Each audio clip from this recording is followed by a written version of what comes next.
warahmatullahi wabarakatuh. Di sini saya Cindy Rahmawati akan menjelaskan materi tentang pendidikan sebagai ilmu. Yang pertama adalah pengertian pendidikan. Apa sih pendidikan itu? Yang pertama adalah fenomena yang fundamental atau asasi dalam hidup manusia, di mana ada kehidupan, di situ pasti ada sebuah pendidikan. Di sini, di sebuah lingkungan seperti keluarga, masyarakat, ataupun di lingkungan pendidikan tersebut, manusia selalu membutuhkan pendidikan. Di sini, pendidikan dan manusia saling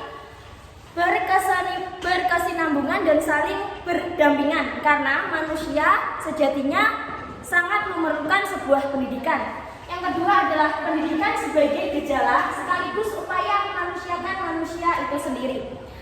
Sejatinya seorang manusia lahir dengan keadaan yang tidak tahu apapun. Maka dari itu, manusia memerlukan pendidikan untuk menjadi manusia seutuhnya agar dapat memanusiakan manusia itu sendiri. Yang ketiga adalah dalam perkembangan adanya tuntutan, adanya pendidikan lebih baik, teratur untuk mengembangkan potensi manusia sehingga muncul pemikiran teoritis tentang pendidikan. Di sini contohnya di Indonesia, kurikulum di tiap tahun ke tahun mengalami perubahan. Untuk apa? Untuk pendidikan yang lebih baik. Contohnya dari kurikulum K13, KTSP hingga kurikulum saat ini adalah kurikulum Merdeka.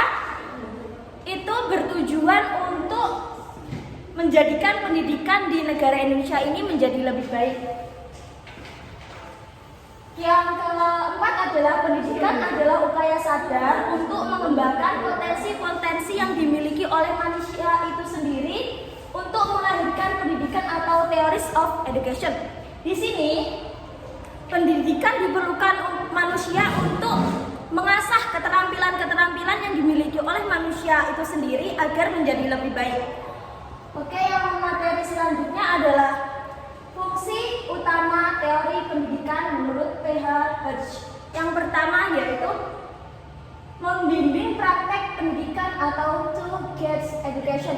Di sini teori-teori pendidikan digunakan untuk membimbing alurnya sebuah pendidikan agar pendidikan dapat tersusun secara sistematis dan dapat mencapai tujuan dari pendidikan tersebut. Yang kedua adalah memiliki aspek ilmiah dan aspek perspektif atau normatif. Di sini kita tahu bahwa pendidikan memiliki aspek-aspek ilmiah dan perspektif yang dapat berguna bagi jalannya pendidikan itu sendiri.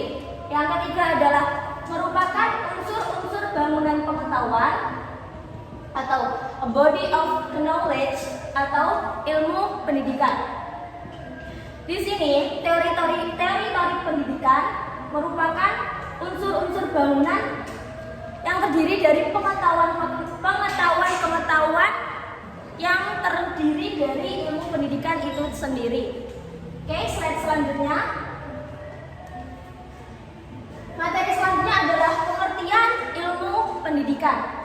Di sini ada beberapa pengertian ilmu pendidikan menurut teoristik atau tokoh-tokoh yang ada di Indonesia dan dunia, yaitu yang pertama adalah N.J.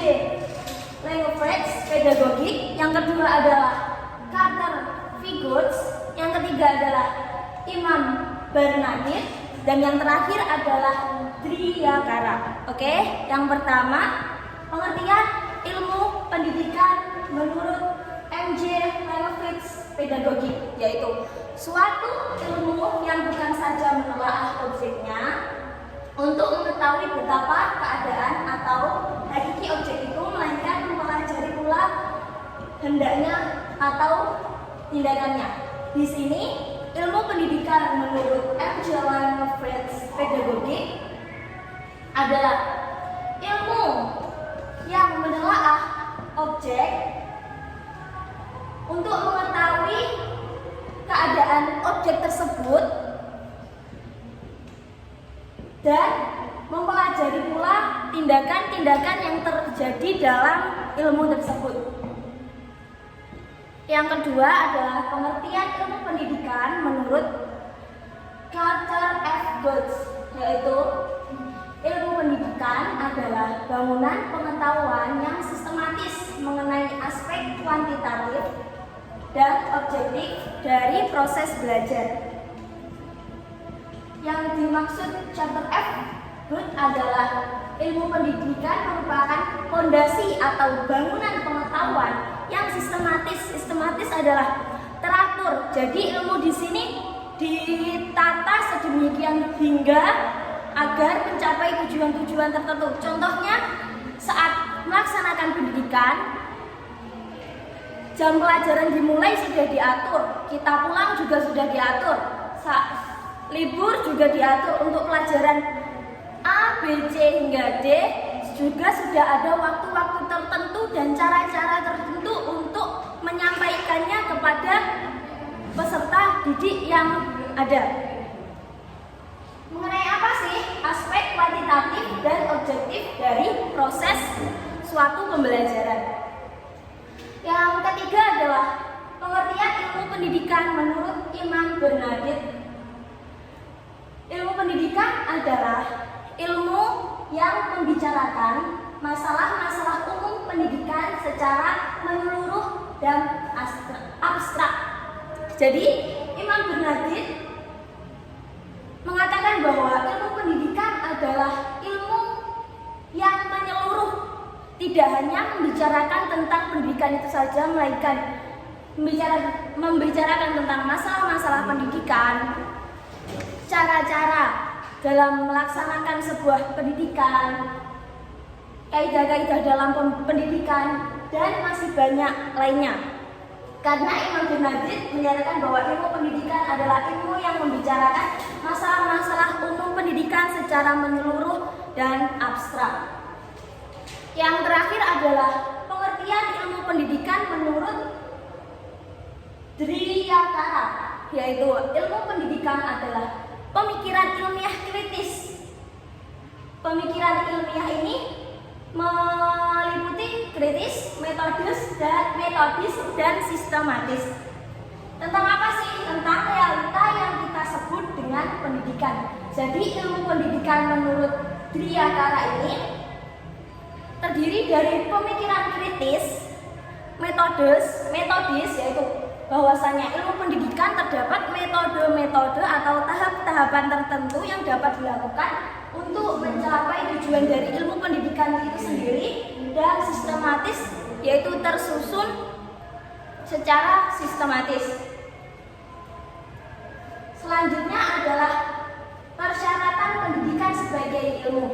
Apa sih persyaratan pendidikan yang dapat dijadikan sebagai ilmu? Yang pertama adalah memiliki objek studi.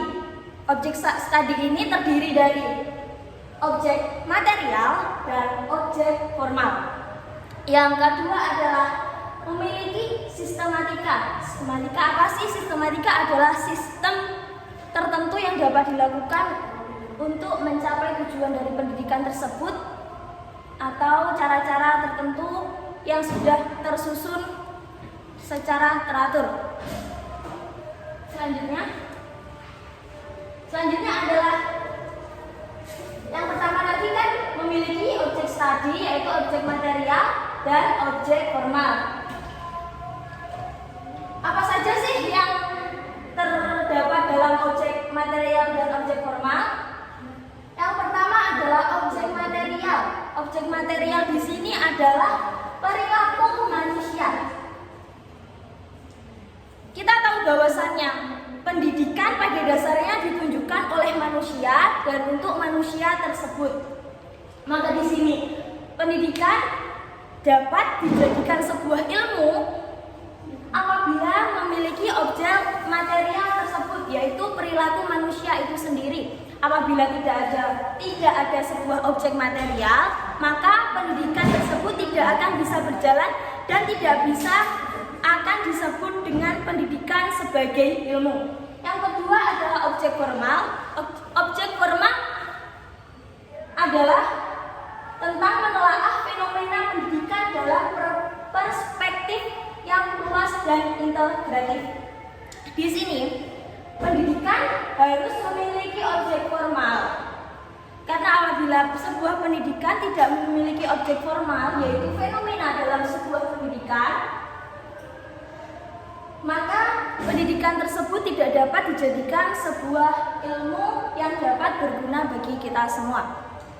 Oke, yang terakhir adalah memiliki sistematika. Di sini ada terdiri dari 3 poin. Yang pertama adalah melihat pendidikan sebagai gejala manusiawi. Oke, seperti yang saya bicarakan tadi, bahwasanya pendidikan digunakan untuk dari manusia dan manusia sendiri, sehingga memiliki sistematika di sini. Yang poin pertama adalah melihat pendidikan sebagai gejala manusiawi itu sendiri. Yang kedua adalah melihat pendidikan sebagai upaya sadar, di mana pendidikan dilakukan secara sadar dan sistematis, yaitu sudah tersusun secara rapi agar pendidikan dapat berjalan sesuai apa dengan tujuannya. Yang ketiga adalah melihat pendidikan sebagai gejala manusiawi sekaligus upaya sadar dengan